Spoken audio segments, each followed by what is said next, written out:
Good morning, everybody. So I actually got up earlier because I have a lot of things to do. So I read Psalm 4.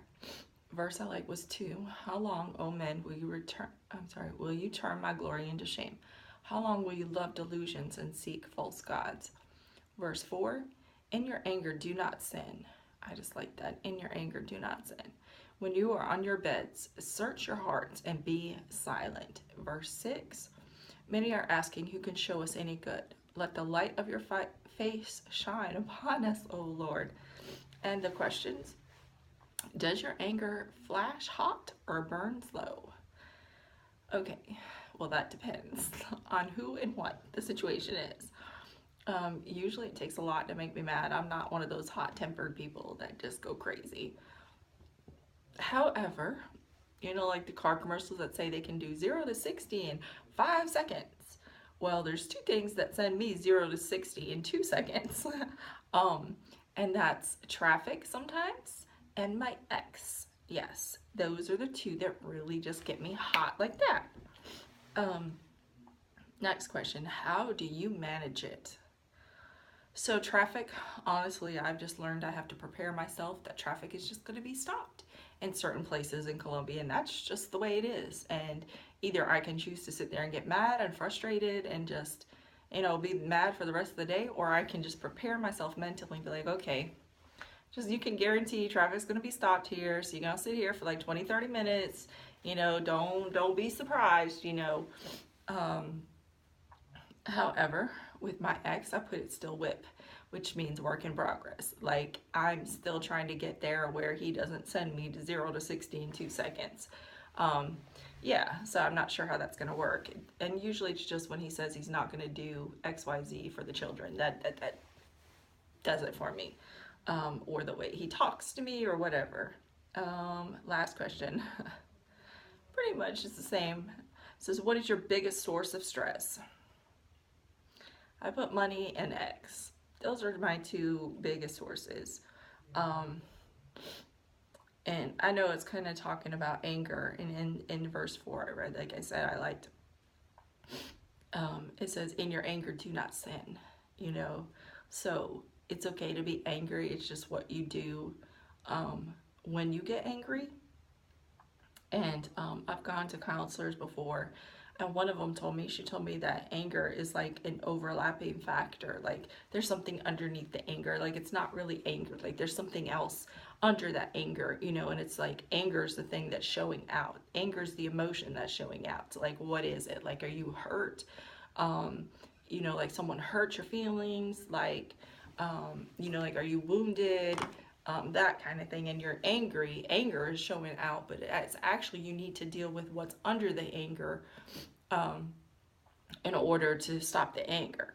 So I think I just really spoke to myself about my ex, because like I told you yesterday, the other day I totally went off on him, and that was so not godlike or appropriate.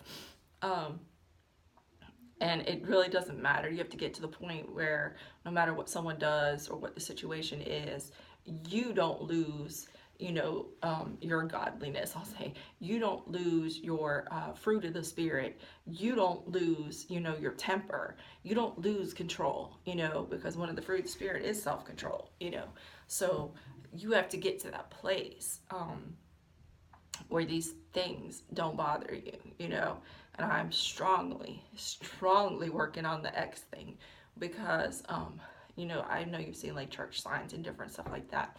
And one of them I remember strongly, and I don't maybe remember exactly the words, but it says whoever angers you has control over you. And that's so true. Like, it just is. So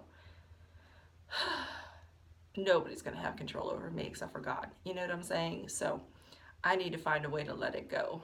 Let it go. Makes me think of Elsa and Anna. Frozen. That's it.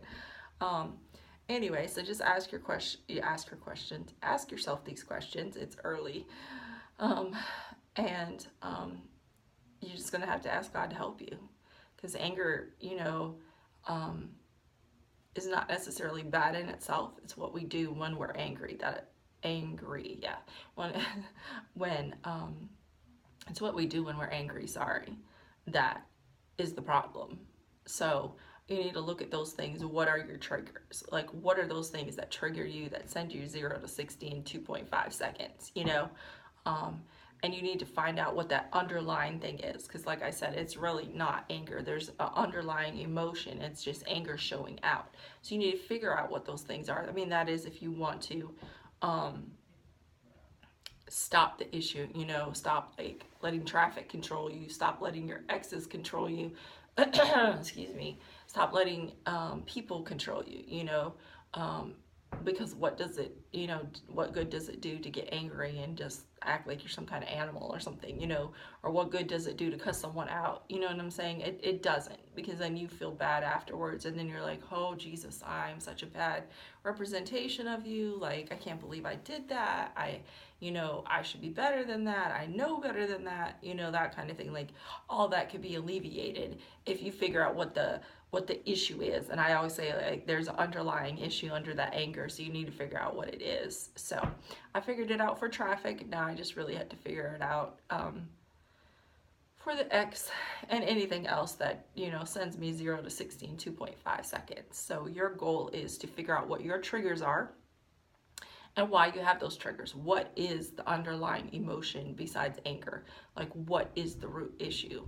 Once again, we're back to what is the root issue, and it's just showing out in anger. And once you figure that out, then you can stop getting angry. So that's your goal for today, to figure out what your triggers are. Maybe pick top 3 things that just really send you 0 to 60 in 2.5 and figure out why, you know, because then we can live a much better, peaceful life and enjoy it, you know, because it's not enjoyable when you're angry, you know.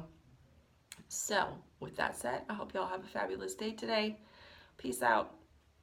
It's Wednesday, I think. Yeah, we made it halfway through the week. 2 more days to go. What? Peace.